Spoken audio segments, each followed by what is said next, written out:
if you consider what organizations do on a day-to-day basis, every company wants to make money. Every company wants to improve the profit that they deliver to their shareholders if they're a public company. And one of the things they need to do is they need to basically make good decisions. Decision making is something that a lot of organizations do. When you make a decision, it would be nice that you had timely, relevant, trustworthy data from your computer systems to help you make that decision. One of the issues many organizations face is that a piece of data will exist in many different places. You may have, for example, the name Chris Boorman is in the sales system. It's in the marketing system, it's in the finance system, it's in the manufacturing system. And these are all different places where you can find that piece of information. Which one do you trust? Which one do you actually think is the right one? And so one of the things that we do is we help organizations to be able to make better decisions by ensuring that you can understand where the data is, where it comes from, and which piece of data you actually can trust.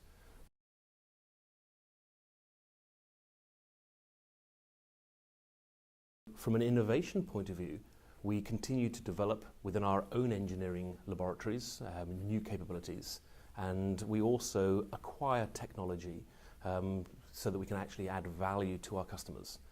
Siperian was an acquisition we did, I think it was probably a couple of months ago now, and it was an acquisition that helped us providing additional capabilities to our customers.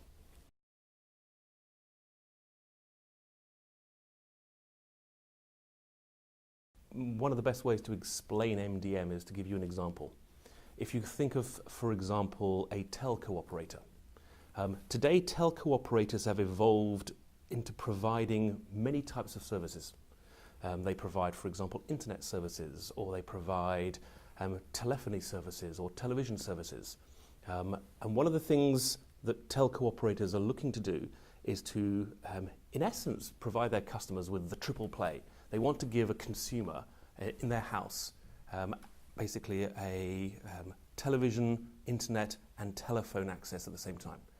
But what has happened over the years is that as these technologies have come to market, so a telco operator finds that they have lots and lots of different computer systems delivering those services. So when you as a consumer telephone into an operator and say, I've got a problem, the question is, how do they respond to you? They have your records in lots of different systems. They may have your records in systems relating to telephone operation, systems relating to television, systems relating to the internet, and they need to bring all of that information together so they can give you a much, much better service.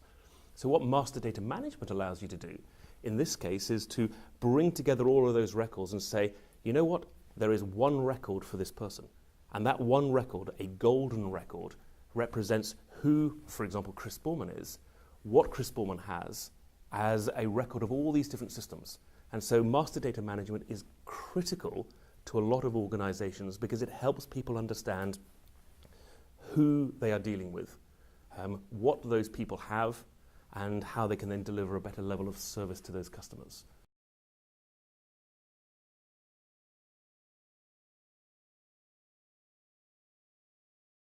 And what I find with Twitter is that I will know the first thing that happens when somebody writes about us or when some announcement happens, you see it first on Twitter. Somebody somewhere writes about it. In addition, we're seeing it being used in a number of very interesting ways. For example, we ran an analyst conference a couple of weeks ago.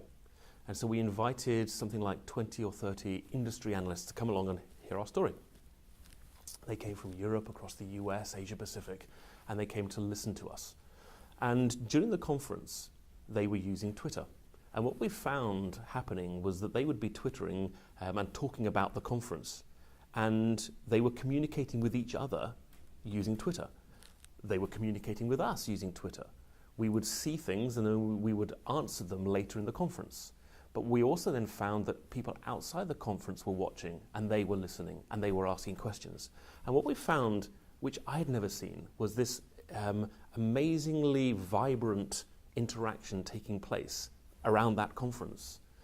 through Twitter, allowing us to actually participate. And the analysts commented afterwards that they gained significantly more value from the conference.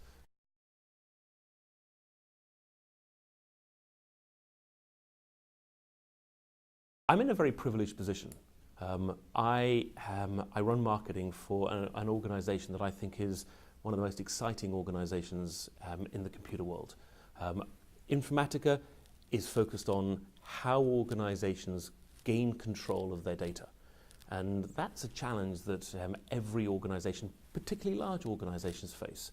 And so what gets me motivated every single day is coming into the organization to help push the boundaries, push the barriers, help more people understand the relevancy of who Informatica are, look at how we can use new ways of getting our message out there. Social media is an area where a lot of people inside this organization look at me going, okay, he's very interested in social media and how to use things like Twitter and LinkedIn and blogs and the internet.